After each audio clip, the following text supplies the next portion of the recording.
Welcome back to the Simplicity Parenting Podcast, the Simplicity Diaries, with me, Kim John Payne.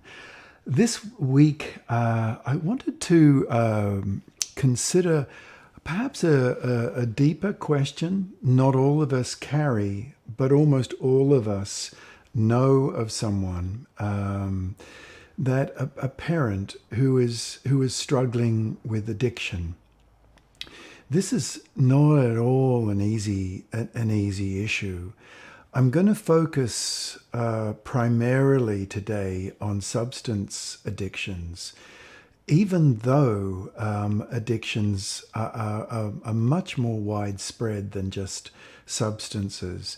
But substances, alcohol and drugs, tend to become extremely intrusive within the life of the family.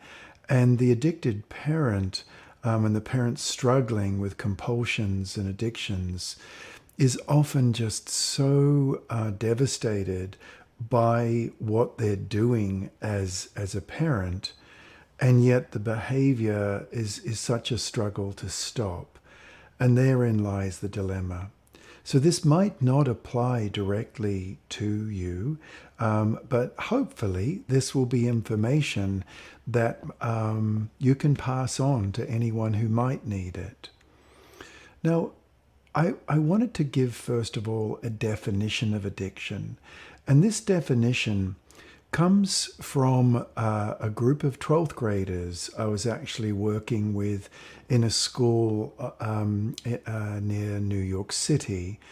And they asked me, they said, Kim, would you please not talk about drugs again? Because I was asked to give a talk to the high school. A lot of my work is with kindergartens, elementary and high schools. And they said, let's just talk about addiction. And I said, well, okay, in general, what do you mean? What do you think addiction is? And we talked for a while, and what emerged as being quite interesting is that we couldn't easily land on what addiction was. And so we thought, well, what a good idea if we take this to the high school. Now, the 12th graders were a part of a student social action committee, which I helped set up in schools to work with, helping children with behavioral needs, with social needs, emotional needs. This is another hat I wear. But I'll tell you the addiction that this high school came up with. And I think it's a wonderful definition, because the kids broke into small groups headed up by the 12th graders. And then we came back and we kind of wordsmithed this. And what they came up with was this: addiction is an increasing and compulsive tendency to avoid pain, silence, boredom, and inner development by displacing it with outer activity, distraction, or stimulation.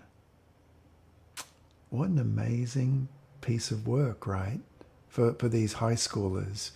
Yes, it was a Waldorf high school, and those kids whose parents can stick with it and have their kids go through 12th grade, if there is indeed a 12th grade option, boy, these kids are magnificent.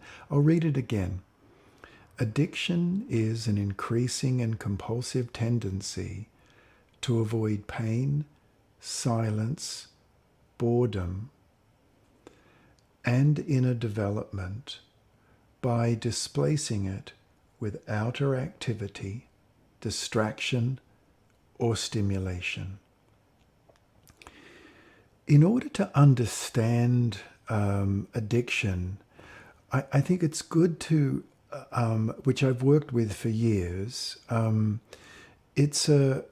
understand it as an erosion pattern and a healing pattern.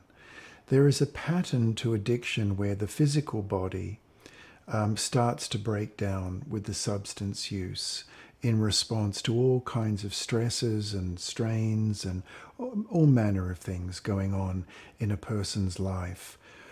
Following that, their life body, or their, what the Chinese medical doctors would call qi, or vitality, or etheric body, starts to break down. And that's the immune system, it's the endocrine system starts to break down.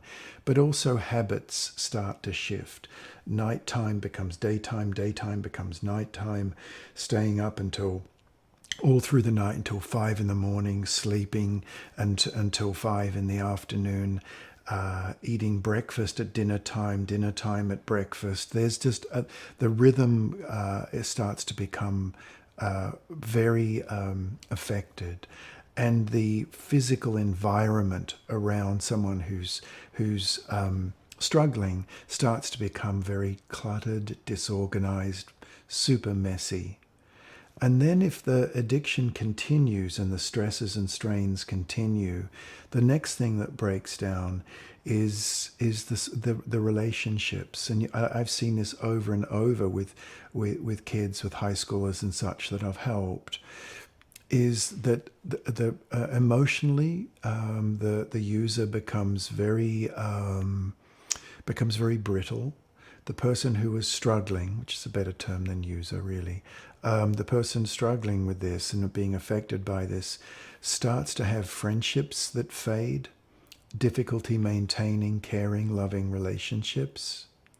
And then finally, the fourth stage is a breakdown of the sense of self, a feeling of I have no future, I have no footing in this world. And that's a very serious stage.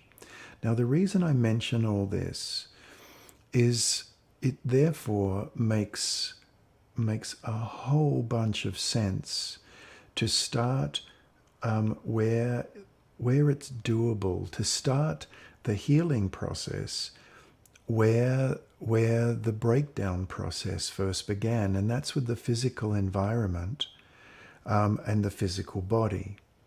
Now, the reason I mention all this is that the first thing where, if I'm working with a parent who is struggling with addiction, is that we start to do something right out of the Simplicity Parenting palette, and we really start working on decluttering. We start working on organizing, getting baskets for the toys, getting baskets for the cloths, if it's getting younger children, decluttering, doing what we can to just simply tidy up. And that's not easy, and it may need the person's small go-to team, if they have one, to come in and help them. But for the children, it gives a real sense of spaciousness. But more important than that, for a child who is living in a home of someone who is struggling with addiction, it gives the feeling of organization, of things being organized. And I found that to be crucial. And the children, tweens or teens, comment how much they like it, how much the tidying up, how much just the real mess the house has gotten into, how when that's tidied up, everyone feels better. Now, the next thing to do for a child, for the children, if you are indeed struggling with substance struggles, is to not only have the physical environment. It's not the physical body, but the body of the physical, if you see what I mean. It's the body of the physical environment of the home, and have that become as organized as possible. And I realize that's not easy, but it really pays great dividends for kids. The next stage that you can do for kids is to have things be very, very rhythmical as possible. And again, this is right out of the palette of the Simplicity Parenting work, so that as much as possible, breakfast times are at breakfast time or at that time, snack is at that time, lunch is at this time, and so on through the day. And so, dinner and then bedtime is at this time. And so to have those anchor points for the children, because if a child is living in a home with someone who is struggling with addiction, those anchor points become very, very important, that they can rely on those things happening. And if it's at all possible that that can be done, or even if there's one or two people are willing to help have that be done, then the children, their nervous systems stay significantly more regulated because there's things they can rely on and then they happen. So if you are a person struggling with addiction, and here I'm not talking about screen addiction and device addiction, which is a huge question. It's another whole piece of addiction. But with substances, if you are struggling with this, do your level best to have those anchor points for your children as they go through the day. And if this is at all possible, have the little things they do be the same. Use if they're younger children, have their Winnie the Pooh bowl. That's where they have their breakfast out of that in the morning. That's their cup. This is where they sit. This is their special little spoon. And if they're older children, the same sort of thing in a different way. This is all the little stepping stones. This is what we do. We do it in this order. Again, a child living in a home where there is addiction, their sympathetic nervous system, the intake, the stimulation-based nervous system is often on high alert because things are a bit out of whack and a bit unpredictable. If we do this for children and we have the big and little rhythms, the rhythms and rituals in place as best as we possibly can, then the parasympathetic nervous system, the calming, soothing, digesting, emotionally digesting, that nervous system starts to then be able to have its place, actually. And so as best we can, and I keep saying this because this is aspirational, and we can do if you are suffering from addiction or you know someone who is, then the person can just do the best they can. And what I'm presenting is aspirational in that sense. But I think it's worth having an aspiration, because if you're suffering from addiction, it's often it's too big. You're saying to yourself, I've got to get my life back on the rails. I've got to get my friendships back on the rails. I've got to get a job. I've got to know where I'm going. And I agree, but that's all the third and the fourth stage. Do you remember the 4 stages that I mentioned in the descent? Well, if we keep aiming for the third and fourth stages of relationship building and of future orientation and of getting your life back together, it's actually overreaching and can often lead a parent to feeling a real sense of failure. But if a parent can work on the first 2 stages, the first stage of decluttering and organizing, and the second stage of getting rhythm and predictability back into a child's life, even to the point of sitting with them at night and just going over what's happening the next day, this is much, much more reachable for a parent, and it helps the children feel warm, feel cozy, and feel that they can trust in the next day to come much more than they otherwise would have. The last thing I wanted to mention was that of building a small team. This is not possible for all people, and I absolutely know that. But for many, many parents that I've helped with over the years suffering from addiction, building a small team of friends, of family, of very dear people becomes more possible if that small team know what it is their job entails, what kind of support that they're being asked for. Because many people peel back and step back from the addicted person because it's voracious and overwhelming to them. So this is what the small team can do.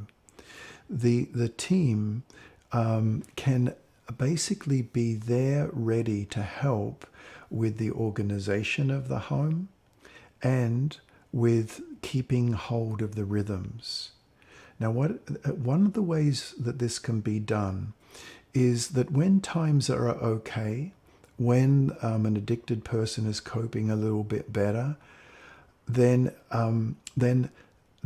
you build what I call a bridge of attachment. In other words, if you have a dear sister or a brother, extended family, a close and very dear friend, they can come in and they can help the children with their bedtime, for example, and they get to know the rhythm. They get to know the drill. They get to know the rhythm on Saturday morning or Sunday morning, pancake morning. They get to know all the little things that sustain a child through the topsy-turvy and the disorientation of living in a home that is suffering from addiction, because it is a whole home that suffers. And then when times aren't good, a mum or a dad or a guardian who can call on their small team to step in, and then they know the rhythms. So for a little child, they're thinking, let's say it's a little child, they think, well, when mummy is sick, and that's often the way, and unfortunately we view addiction in that way these days as an illness. When mummy is sick, Aunt Jennifer still knows what to do. She still knows my favorite things. But for an older child, it's the same. When mum's not doing well, when mum's, sick, when dad is sick, Jennifer comes over and helps out, and she keeps things going. She knows what to do. And this is a way in which to be proactive with this whole situation. So I hope this has been helpful. It's leaning somewhat into the wisdom of the simplicity parenting approach, but it's applying it in a situation that often can benefit from these two organizational pieces, and then the habit life, the rhythm, the predictability. And it makes it feel doable. And at the end of the day, literally at the end of the day, if a mum or a dad or a guardian lays their head down and says, you know what, I did get dinner on the table tonight, and we did have that story, and I just feel really good for doing that. Not, I feel really bad for what I'm doing to my family. Okay, I sure hope that's helpful. Bye-bye for now.